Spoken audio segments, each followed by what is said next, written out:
On a calm night just days before Christmas, police discovered a chilling scene on Lake Herman Road in Northern California. The lifeless bodies of 16-year-old Betty Lou Jensen and 17-year-old David Faraday.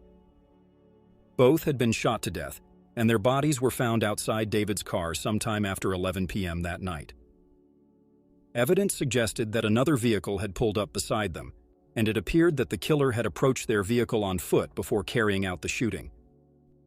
However, there was little evidence available to identify the perpetrator responsible for this horrific crime. These murders remained a mystery until August 1969, when the perpetrator introduced himself.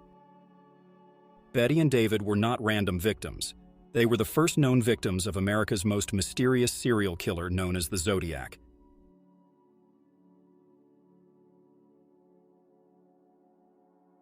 Before investigators connected the Zodiac to the murders of Betty and David, there was an attack on Darlene Ferrin and Michael Mageau that followed a similar pattern to the Lake Herman Road killings.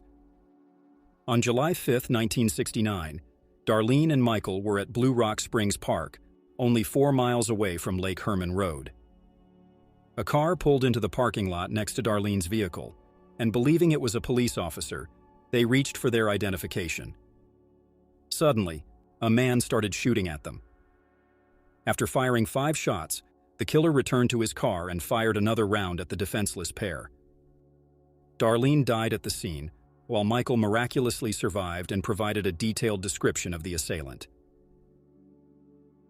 Within 45 minutes of the attack, the Vallejo Police Department received a call from a payphone in the park. It was the alleged killer, who not only took credit for the murders of Darlene and Michael, but also confessed to being responsible for the deaths of Betty and David. The caller provided details that had not been made public, confirming the authenticity of the claim. However, the investigation hit a dead end until August 1, 1969, when 3 San Francisco-based news outlets received identical letters from the Zodiac Killer himself. The letters included detailed descriptions of both murders, revealing information only known to the police. They also featured a cryptogram designed by the Zodiac to hint at his true identity. He demanded that the newspapers publish his letters, threatening further killings if they refused. The media complied and printed his ciphers, leading to a breakthrough when a local teacher deciphered the first one. It translated to this: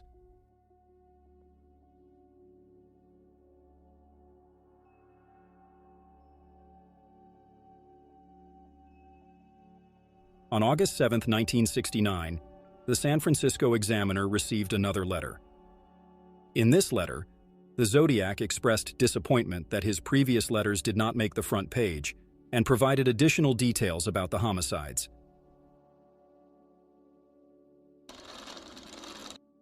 On September 27, 1969, the Zodiac struck at Lake Berryessa, an island in Napa County. Brian Hartnell and Cecilia Shepard were approached by a man in a black hood, claiming to have escaped from prison. He forced them to give up their car, and after restraining them, he proceeded to brutally stab both victims, leaving them for dead. The killer then approached Brian's car and drew a circle with a cross through it, a symbol that would later become his notorious trademark. Cecilia tragically succumbed to her injuries, while Brian survived to share his horrifying experience. On October 11, 1969, a man entered a taxi at a busy San Francisco intersection. Shortly after turning a corner, the passenger shot the unsuspecting driver in the head. 3 teenagers witnessed the incident and observed the assailant exit the cab, wipe it down, and calmly walk away. The cab driver, Paul Stein, was found dead in the front seat.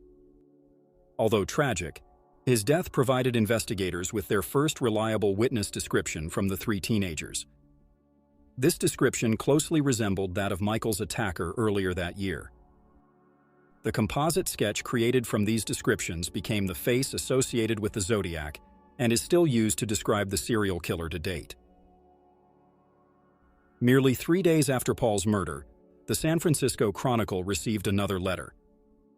In his crude handwriting, the Zodiac confessed to killing Paul Stein and even included a piece of the victim's clothing as evidence.